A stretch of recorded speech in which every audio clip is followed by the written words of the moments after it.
Unsay imong bation kung ang usa ka patay mabuhi? Ang atong ebanghelyo karon kinutlo ni Saint John chapter 20 verses 1 to 9.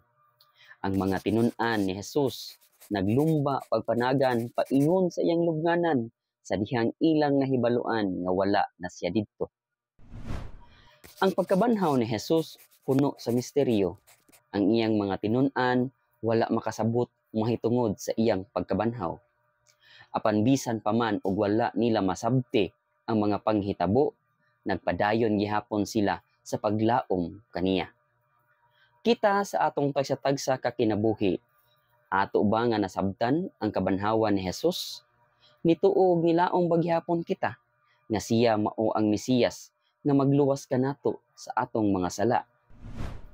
Mao kini ang adlaw nga gihimo sa Ginoo, magsadya kita ug maglipay